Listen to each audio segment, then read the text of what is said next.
The Checkpoints is presented by pharmaceutical company GM Pharma.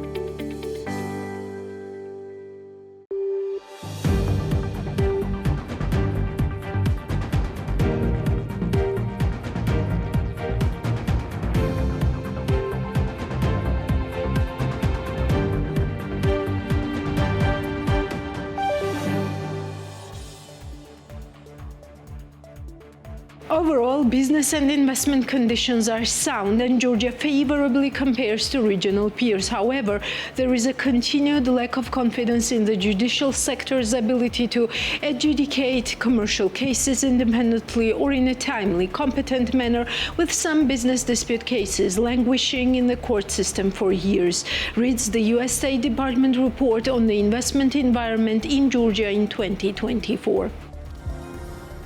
The Asian Development Bank ADB has slightly raised its economic growth forecast for developing Asia and the Pacific this year to 5% from a previous projection of 4.9% as rising regional exports complement resilient domestic demand. The growth outlook for next year is maintained at 4.9%. Inflation is forecast to slow to 2.9% this year amid easing global food prices and the lingering effects of higher interest rates, according to the latest edition of Asian Development Outlook. 11 times more EU funding allocated to Georgian ministries compared to civil society organizations between 2019 and 2024, according to the EU delegation to Georgia. Based on a recent analysis of European Commission data, ministries and other state institutions in Georgia were allocated 517 million euros in the European Union funding, while CSOs were allocated 46.1 million between 2019 and 2024. This is The Checkpoints. I'm Elena Guanchilashvili, author and the host of the show, and the Checkpoints team is ready to sum up Business and Economics Week for you. Fitch Ratings has revised the outlook on Georgia's long-term foreign currency issuer default rating IDR to stable from positive and affirmed the rating at BB. The revision of the outlook reflects several key rating drivers and their relative weights. High weight is on the increased political risk. According to Fitch Ratings, the introduction and final passage of a foreign influence transparency law in May 2024 has led to increased political uncertainty reflected in large-scale protests. Political tensions could intensify further in the run-up to parliamentary elections scheduled for October 2024, Fitch believes. In Fitch's view, growing polarization in society and weakened trust in public institutions will likely negatively affect Georgia's governance indicators, a long-standing strength relative to peers. The passage of the law has also sharply worsened relations with the EU and the US and could delay the EU accession process, Fitch says.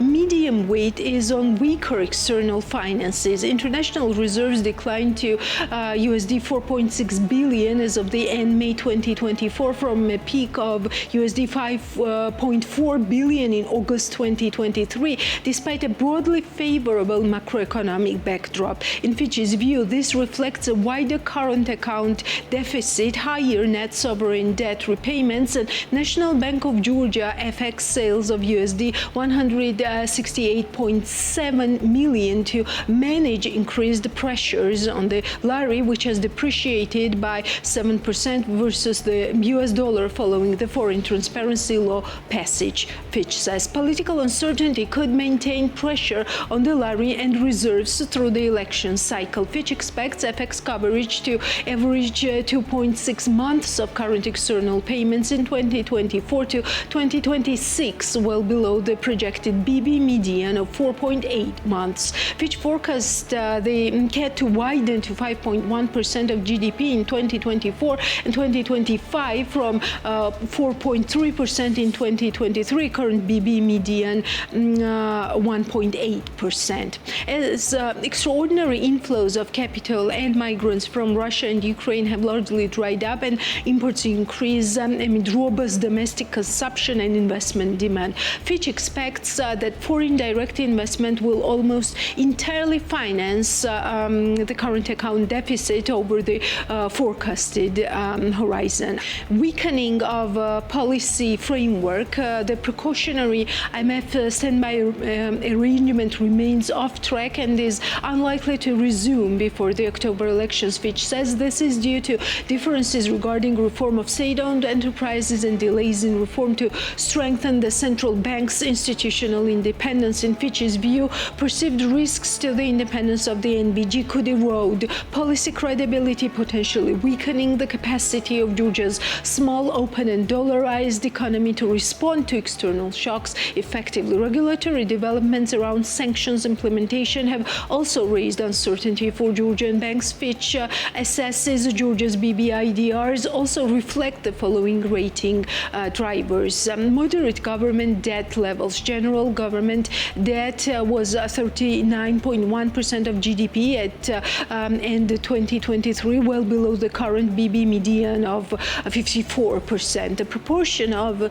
domestic debt has been increasing steadily to 28% of the total as of the first quarter of 2024 from 20% in 2021, in line with the authority's strategy to gradually raise this to 35%. Fitch projects GDP to remain broadly stable at 41% of GDP in 2024 to 2026, well below the 60% debt ceiling, with exchange rate depreciation the largest risk to debt dynamics. About 90% of external debt is owed to bilateral and multilateral creditors on concessional terms. Solid budget performance record. Georgia has a strong record of overperforming versus budget targets owing to stronger than projected revenue collection as well as capex under execution. Fitch expects the general government deficit to narrow from 2.5% of GDP in 2023 and 2024 to 2.1% in 2025, well below the 3%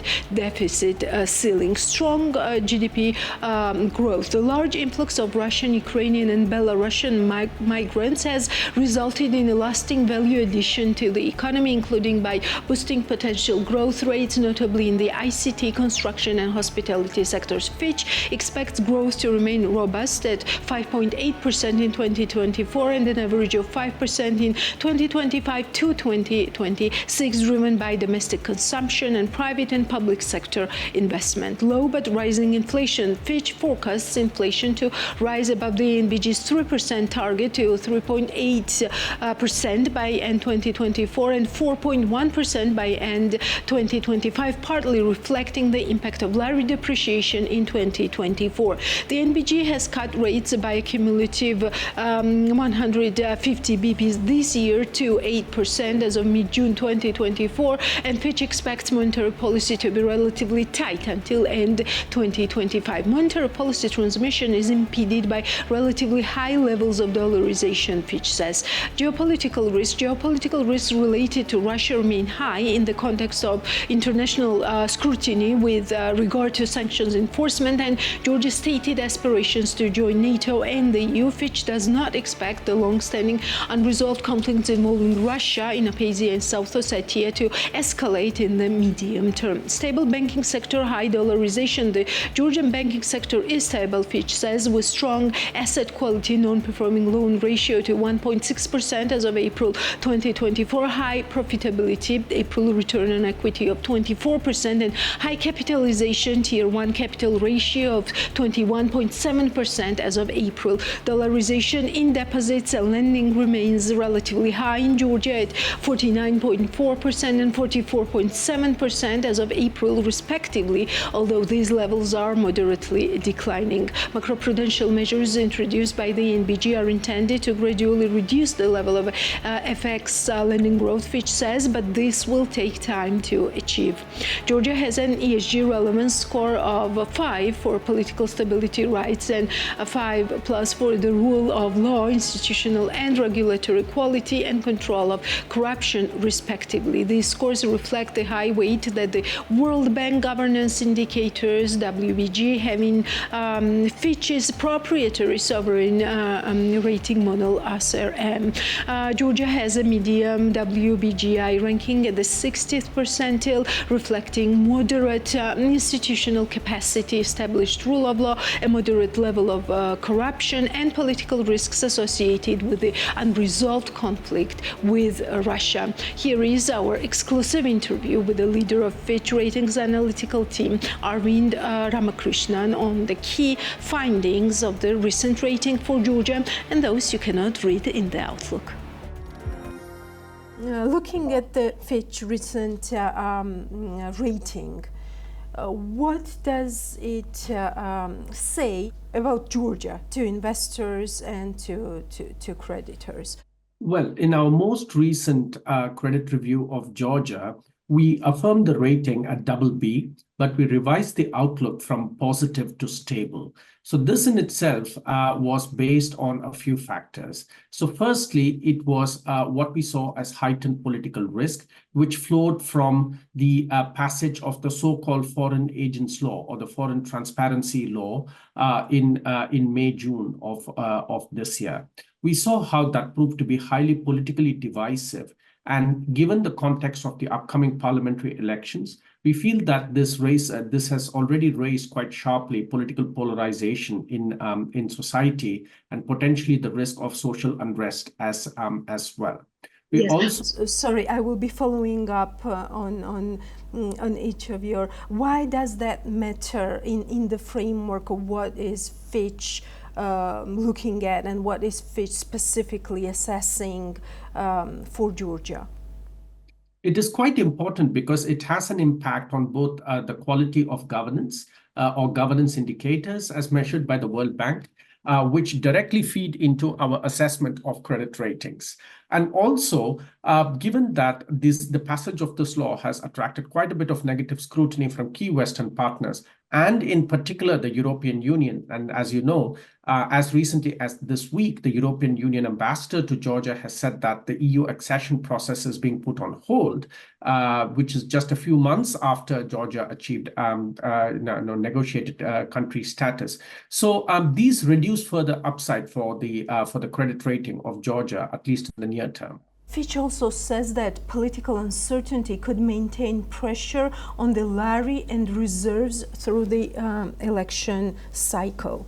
Well, you saw that in the immediate aftermath of this law's passage in the middle of May. So the lari started depreciating to the extent that the National Bank of Georgia felt the need to intervene, and it has done that on a few occasions since then. So this is a sentiment issue, in our opinion. But why it really matters for Georgia from a credit perspective is that Georgia has a lot of foreign currency denominated debt.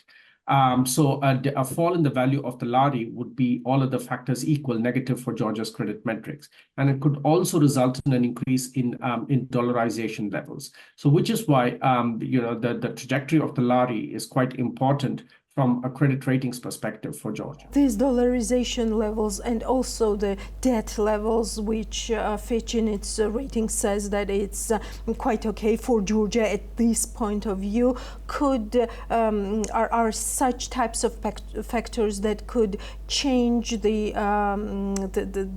rating and risks to the rating sharply in a short period of time. Is that right?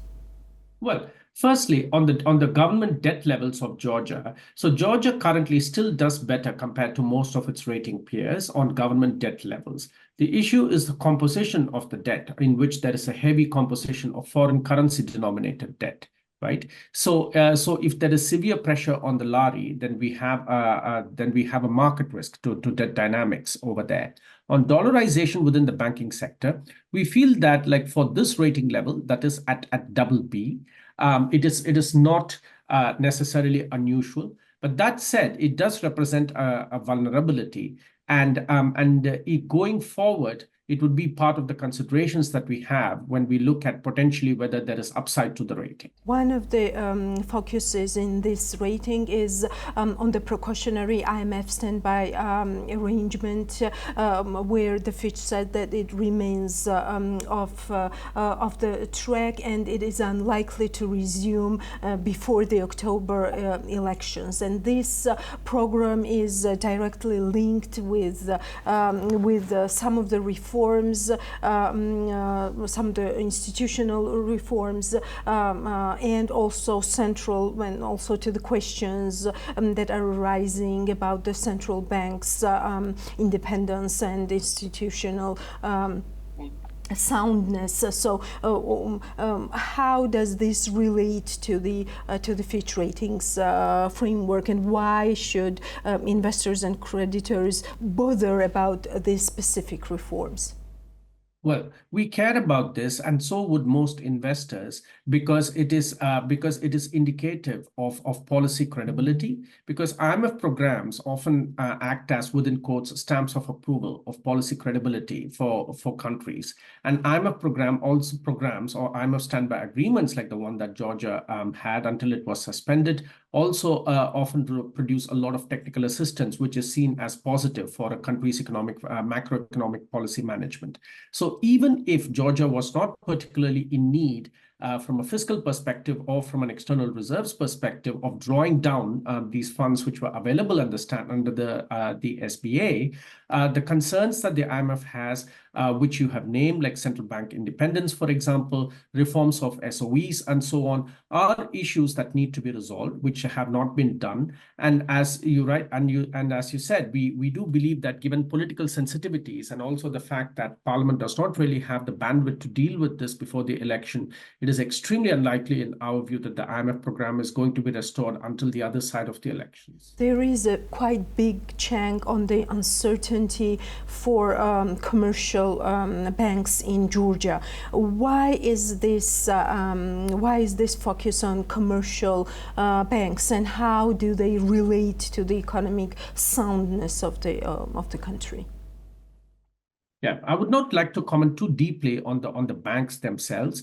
But I would mention that, remember, like two of the largest banks are listed in the UK. So one of the things that we raised in our latest report is that that there has been an increased uncertain environment for banks, particularly when it comes to application of sanctions, Russia-relevant sanctions against citizens of Georgia.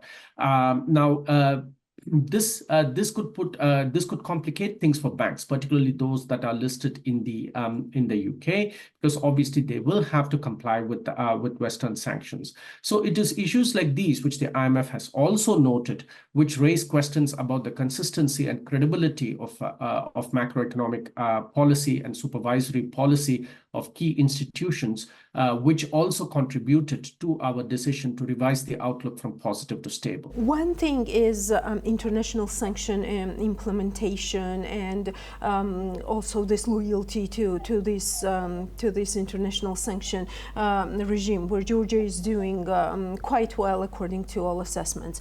But another thing is, and this is in light of the so-called Russian law that we have already discussed, that some of the high officials of the Georgian Dream and Georgian government might be sanctioned by the US and EU because of this passage of the law that we have already discussed. Why haven't you considered these individual sanctions or sanctions applying to the country for that matter? I mean, wouldn't that also be important for investors? Wouldn't that hamper, for example, FDI inflows? These are some of the assessments that we hear from both from local and international analysts regarding Georgia. Yeah. Well, firstly, with regard to the sanctions from the US on an unknown number of individuals that happened recently last month that you are talking about,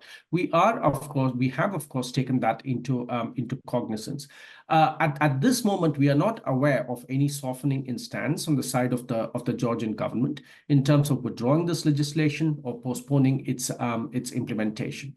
If it were to be done, if we saw signs that the Georgian government was entering into a constructive conversation with some of its key Western partners, then we would observe quite closely as to see what that means for political risk and indeed for broader social stability risk, particularly given that you have quite an important election coming up in a few months' time.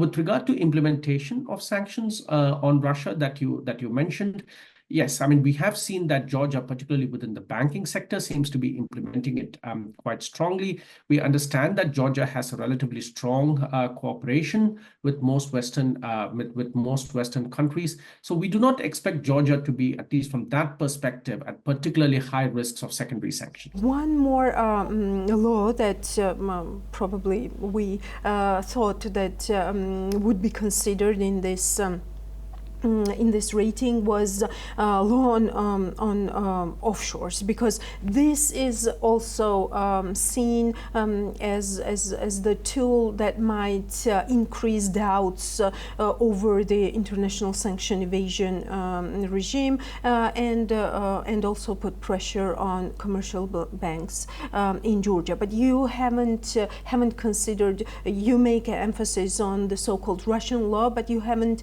mentioned the law on offshores. What is the reason for that? I believe you're referring to the offshore assets being transferred to Georgia law. Yes, exactly. Yes, absolutely. Yeah. I mean, we have considered it. I mean, in the broader scheme of things, from if you look at what drove our rating decision, this would probably not be on that list of what drove our rating decision. So the ones that drove are what I mentioned earlier, right, with the increased political risks to policy credibility, particularly independence of the central bank, as well as weaker external finances, which we have not really discussed.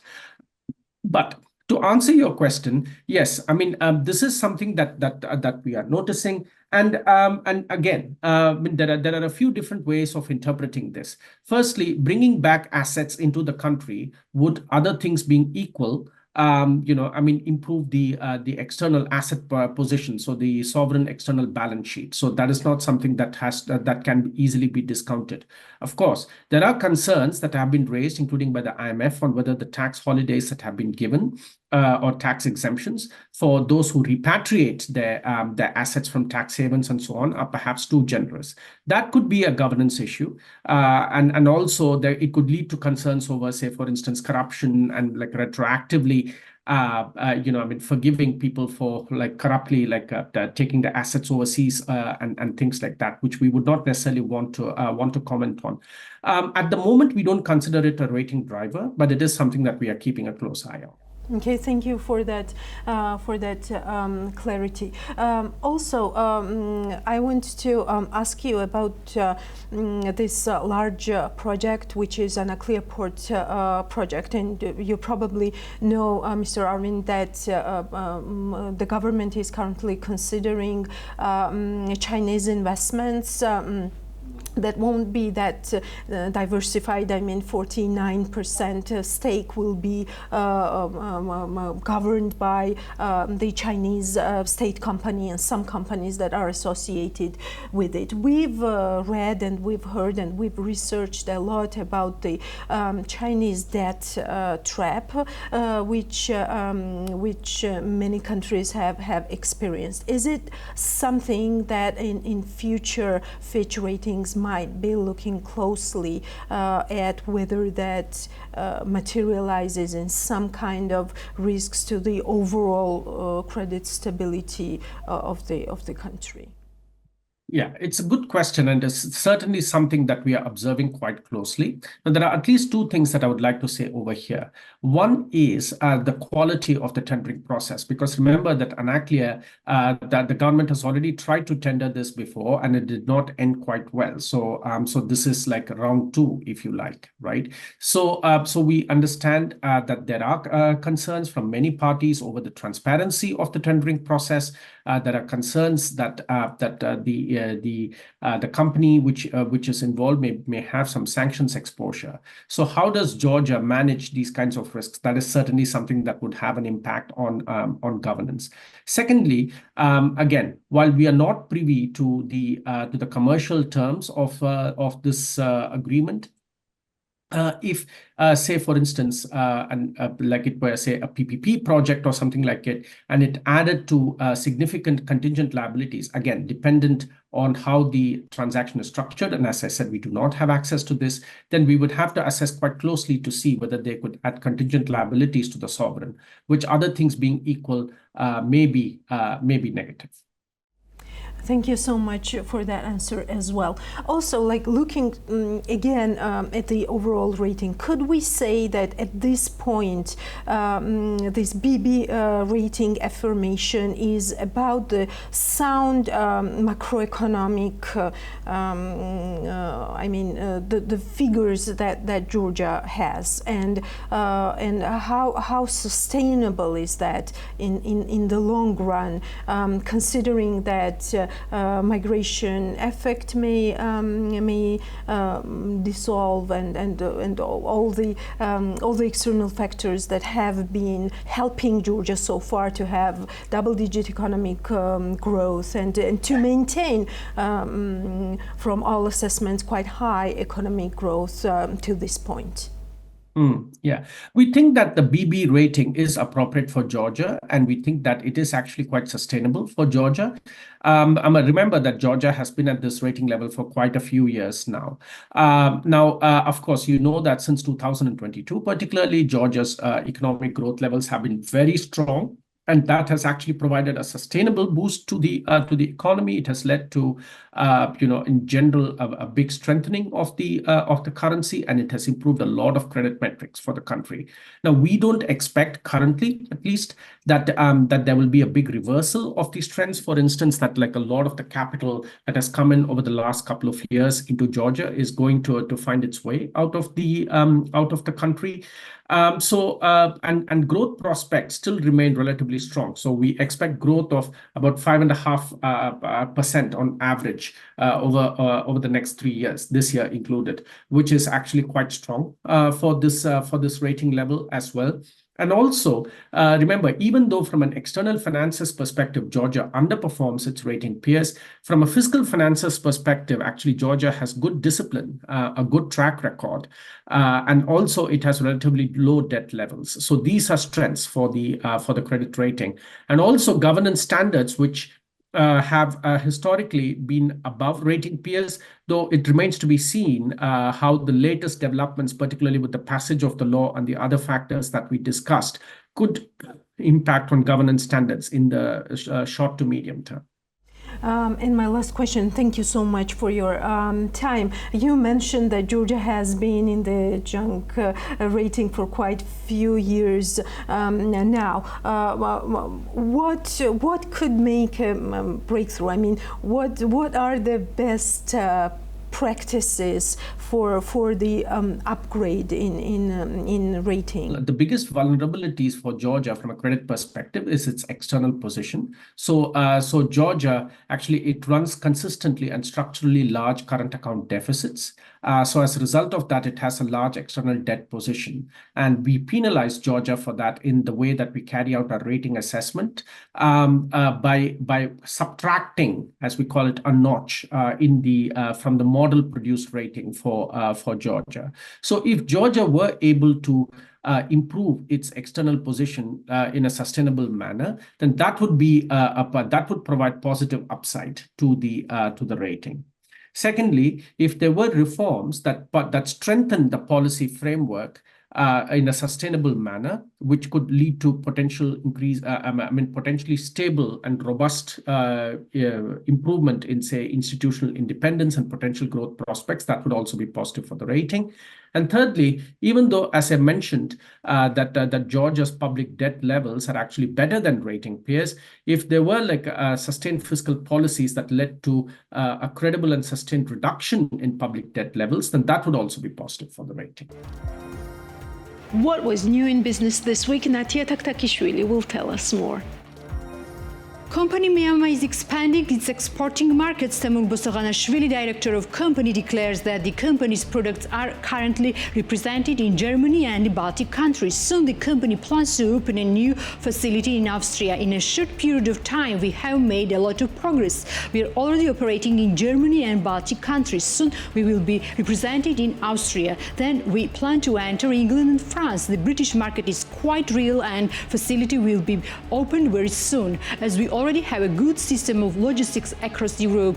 After that comes North America. We plan to supply America from Germany at the first stage, but later it's planned to build a factory in America, the company's director said. According to him, exports to the international markets will be divided into two types. In the case of certain countries, the company will be represented through e-commerce platforms and distribution services, while in other cases by e-commerce as well as physical facilities.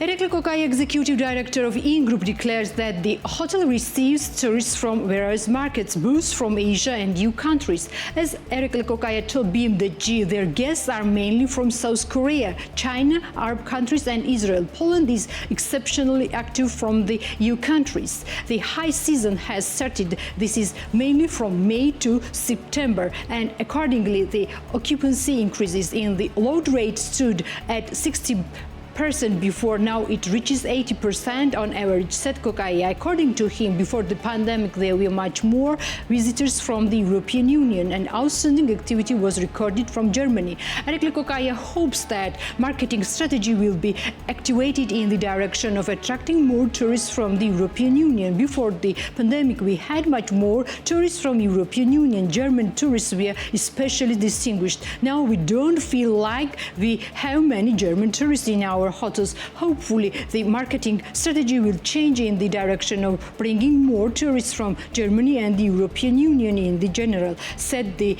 executive director of In Group. In Group operates 4 hotels in Georgian market: Iveria Inn, Gudauri Inn, Kutaisi Inn and Gori Inn. Greenwood Hotel, Restaurant and Spa was opened on Green Cape near Batumi Botanical Garden in an ecologically clean environment. According to the owner of Greenwood Hotel, Astamur Chazmava, Greenwood is distinguished and unique with its location, space and services, which already owns a number of hospitality facilities, including hotels, apart hotels and restaurants. We tried to create an infrastructure adapted to all kinds of guests. Greenwood is a boutique-type premium class hotel. We believe that the project will be successful and become a favorite vacation spot for locals and city guests, says Astamur Chazmava. The hotel has 74 rooms. According to their interest, guests can choose rooms different size with a sea or botanical garden view. Each room has a modern interior with refined details, fully in line with the comfort. The room includes the necessary equipment and high-speed internet. Giorgi Rochikashvili, co-founder of Hotel Queurabi, declares that it was expected to be a good season, but unfortunately it's not in terms of tourists. As he mentioned, currently the occupancy rate of the hotel is about 40%. Unfortunately, our calculations did not work out. This reason is developments in the country. Giorgi Rochikashvili said, adding that the guests of Queurabi are mainly foreigners from European and Arab countries. It should be noted that Israel and China prevail among them. As co-founder of Queurabi says, their plans to develop the hotel, but everything will depend on the results of the summer. We are looking to add a sauna and indoor pool, but that will depend on how well the summer season goes. Also, our plan is to prepare for winter season. However, the booking for the winter season have not yet started. For autumn, we expect 60% occupancy based on bookings. But let's see, we also have reservations in June, but they were cancelled. Tourism is very sensitive and everything has an impact on it, including the weather, said the co-founder of Queurabi. Georgian construction company Arki went beyond the borders of Georgia late last year and started its first project in the United States of America. And multifunctional project Arki Miami is being built in cooperation with the American development company Elite Group near Miami. As General Director of Arki, Shio Hatsuriani told Business Evening, the company is collecting the necessary documents to obtain a construction permit, after which it will start construction. The complex itself will be completed in 2.5 years. After the completion, the apartments will be rented in the first American project. All the documents that are required for obtaining a construction permit have been completed, and we expect to receive the permit in the near future. It can be said that All the processes that are necessary to start the construction have been brought to an end. Accordingly, we will start construction soon. The complex, which includes 98 apartments, will have all the amenities that American customers need. Arki Miami project is different because Georgian and American companies participate in it, and the architecture belongs to an American company. After the finish of the construction, Arki will remain as the manager of the project. Apartments will not be sold because the model is different. Those apartments will be rented. It was a joint decision of investors and founders. It can be said that this form of development business in the United States of America is the most popular, said the director of Arki, Shio Khetsuryani. Elena Kurikashvili, founder of the Sport Cafe Pub 44, declares that the pub's revenues have increased about 50%. According to her, they worked with a 100% load during the European Championship and we were fully booked for all games. We didn't have a place at any game without reservation. However, tendency was noticed that after our national team left the Euro 2024, Georgian fans stopped going to the pub. There were probably 2-3 tables of local guests in the facility. The rest were foreigners. We also took an outdoor space in the ethnographic museum. However, I must point out that it did not work. The space was not commercially attractive for our visitors, despite the fact that the area was fully equipped with large screens, but the sum up the pub's income has increased by about 50%, says Kurikashvili. The founder of the pub also talks about the expansion and announces that opening a second branch, which will be located in the city center, is estimated value will be around 3 million lari. Georgian beer producers declare that the Euro 2024 Football Championship significantly boosted the sales. Georgi Maruashvili, co-founder of Bio Brewery, says that the 1 month effect of the football event is over, although their sales increased by 50% during this period, which was influenced by the opening of a branded bar. The European Championship is one of the most watched sport events, which is followed by an increase in beer sales. It was a 1 month effect that showed up in the numbers. Added to these, we managed to open our bar for the European Championship. We have guests every day and sales have grown. In the last month, sales have increased by 50% compared to the same period last year. There was the effect of both football and the bar, says Georgi Maruashvili, co-founder of Bio Brewery. The international coffee brand Mikkel Coffee entered the Georgian market. The first facility of the brand was opened in Tbilisi, Chavchavadze Street. Mikkel Coffee is a chain of coffee shops founded in Greece in 2008, which today is represented by 400 branches in 20 countries worldwide. As the company explains, Mikkel Coffee Georgia products are tailored to people of all types, ages and tastes. Company Mikkel Coffee is distinguished by its unique coffee recipes, international quality control standard, high level of services, as well as highly qualified staff who undergo continuous trainings in the academy established by the company's head office. Academy instructors teach future baristas all the secrets of coffee, including the use of equipment. As we represent the franchise of the company Mikkel Coffee, we maintain all the standards and quality indicators that make this company stand out all over the world. Ekaterina Kakauridze, the regional manager of Mikkel Coffee Georgia, said. Customers can find all assortment of up to 80 types of both hot and cold coffee at Mikkel Coffee Georgia. Beyond coffee, there is a large choice of tea or other hot and cold drinks, as well as food, which in turn combines traditional Greek pies, bread, and a wide range of desserts. Up to 100 customers can taste all these on the spot, both indoors and outdoors. There is also a take-out service, and soon the scale will be expanding with a delivery service. 71% of agencies did not publish complete information on grants received and issued in 2023, according to the document published by IDFI. As of the report on July 15, the ruling party of Georgia, Georgian Dream, introduced to the public the results of the baseline study of the transparency of non-governmental and media organizations, which evaluated the transparency of 474 Georgia non-governmental and media organizations that signed the statement judgment against the Russian-style law. The evaluation was carried out according to 7 different criteria: website, donor name, logo, project name, grant amount, project and grant terms, annual report, organization team. In IDFI's evaluation, the real purpose of this study was to strengthen propaganda by the Georgian authorities regarding the need for the Russian-style law and not to evaluate the proactive transparency of these non-governmental organizations. According to IDFI, the main measuring indicator of the government's attitude towards transparency and accountability is the situation in the state agencies themselves in this regard.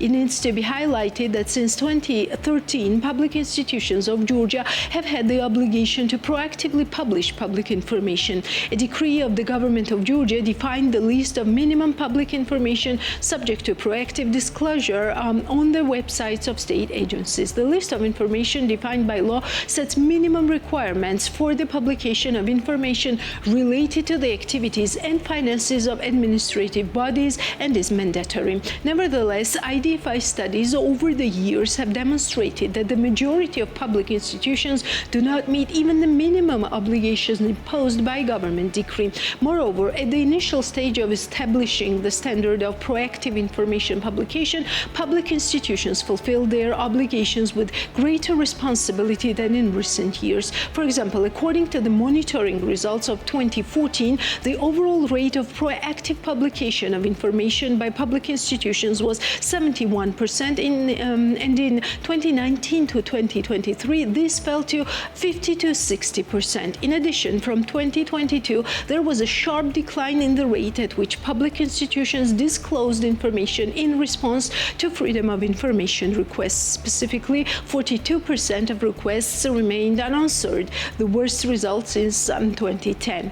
After the publication of the baseline study on the transparency of non-governmental and media organizations by the Georgian Dream, IDFI became interested in the transparency of the information that must be published on the website of state agencies in accordance with the law. The websites of 14 central public institutions, parliament, administration of the government, and ministries were monitored, and 7 categories of public information subject to mandatory publication were evaluated in the case of the first quarter of 2024, in the case of information to be published on a quarterly basis, and in 2023, in the case of information to be published annually. The monitoring showed that not a single state agency has published complete and up-to-date information according to all 7 categories. For example, 71% of agencies did not publish complete information on grants received and issued in 2023, while 65% did not fully publish information about funding received from reserve funds in the first quarter of 2024 and annual reports of 2023 activities. The administration of the government of Georgia deserves a special mention, not actually having fulfilled the obligations defined by decree of the government and not having published financial information since 2014, according to IDFI. The case of the Ministry of Culture and Sports should also be highlighted.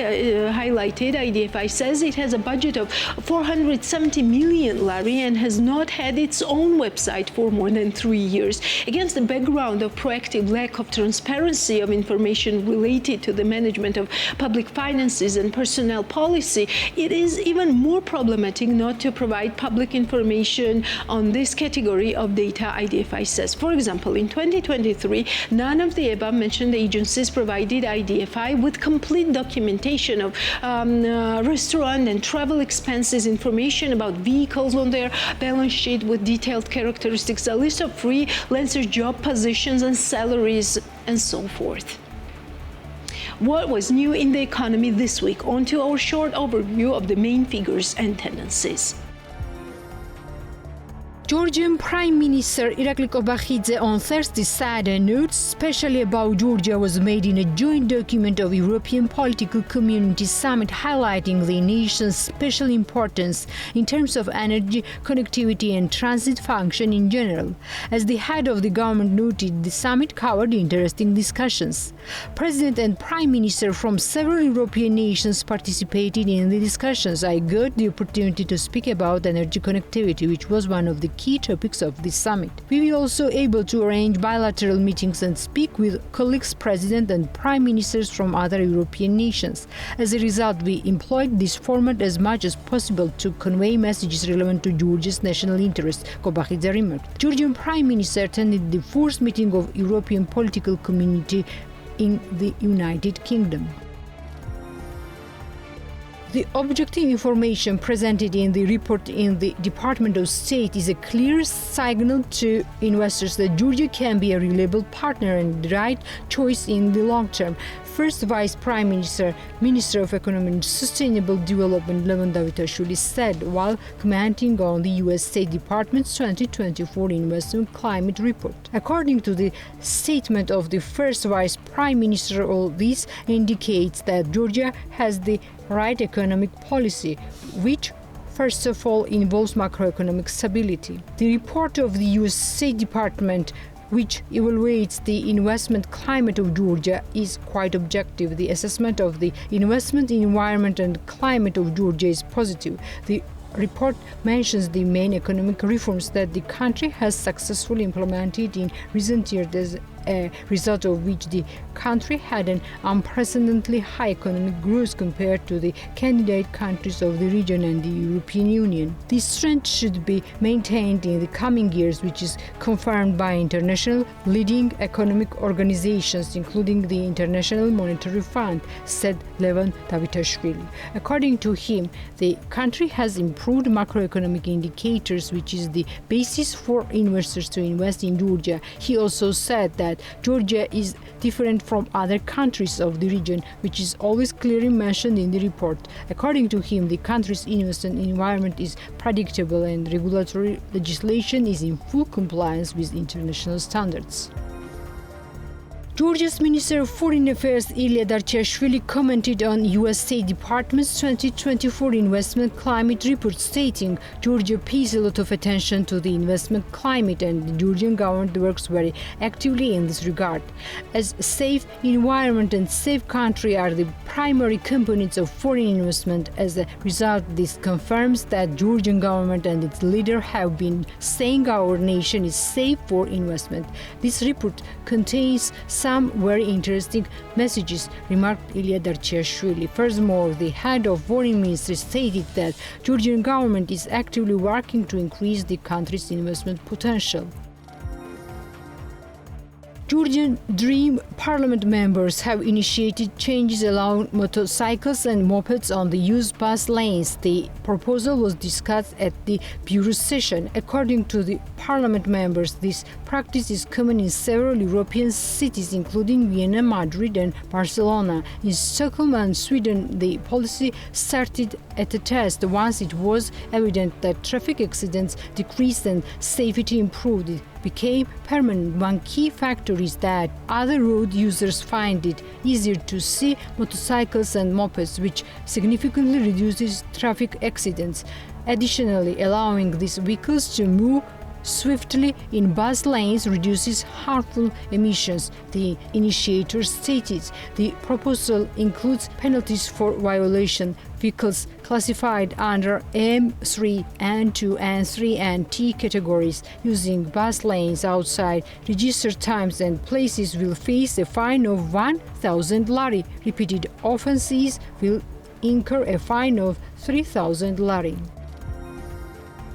The exports of peaches and plums increased by 15% compared to the same period last year and reached 10,808 tons, the Ministry of Environment Protection and Agriculture reports. According to the body, the income also increased by 21%, which exceeded 12,200,000 according to the data of May 1, July 14. The exporting price of peaches and plums also increased by 5%, which was $1.13 USD at the moment. In the last 10 years, the export of peaches and plums exceeded 165,000 tons. The income from exports reached 150 million USD. The Oncology National Council discussed and backed the Health Ministry's initiative to supply oncologic patients with medicines. Through the facilitated method, the oncologic patients will receive the medicines directly at clinics instead of just prescription and exploring pharmacies for them. Health Minister Michael Sarjoulaja chaired the council meeting. The minister remarked that the new method serves the interests of the patients and is a step forward in improving the service standards. Also, the conversation touched on the further plans and necessary measures for more effective management of oncological disease. The Oncology National Council is staffed by Health Ministry's representatives, oncologists, hematologists, and members of professional associations. Mariam Krivishvili, the Deputy Minister of Economy and Sustainable Development of Georgia, on Tuesday said the three domestic international airports had served over 3 million passengers over the last 6 months, calling the numbers an all-time high. Krivishvili also noted over 2 million tourist visits had been recorded in the country in the first 2 quarters of the year, marking a 10% increase over the same period of 2023. Tourist visits are increasing both from EU countries and from the Persian Gulf and new tourist markets, India and China. In the same period, Georgia airport served 3 million passengers with regular and non-regular flights, which is 30% more than the number of passengers received in the same period of 2023, she said. We implemented many successful projects, as a result of which we introduced new airlines to Georgia. Active marketing campaigns are underway to promote Georgia on international markets, which has a positive effect on both the growth of tourist flows and passenger flows, the officials added. Between January and June, 183,000 international visits from EU countries and United Kingdom were recorded in the country, making a 10% increase compared to the same period of 2023. In the first 6 months of the year, a total of 40,682 flights were performed through the airport of Georgia. In January-June 2024, the exports of Georgia, excluding non-declared exports, equaled 2.8 billion USD, 6.7% lower year-on-year. Share of the domestic exports in total exports constituted 45.4% and amounted to 1.2 million USD, 11.5% lower to the same period of 2023. In January-June 2024, the share of the top 10 trading partners by domestic exports in the total domestic exports of Georgia amounted to 72.8%. The top partners were Russia, Turkey, and China. In January-June 2024, wine of fresh grapes reclaimed the first place in the list of top export items, equaling 156 million USD, or 12.1% of total exports. The exports of ferroalloys totaled USD 143 million, and their share in the total exports amounted to 11.1%. The exports of precious metal ores and concentrates occupied the third place, standing at 102 million USD and constituting 7.9% of the total exports. And that's all for today. We'll meet next Sunday, 11 a.m. sharp. But before that, you know what to do. You have to check us out regularly on bm.g for more news about business and economics in Georgia, in the region, and beyond.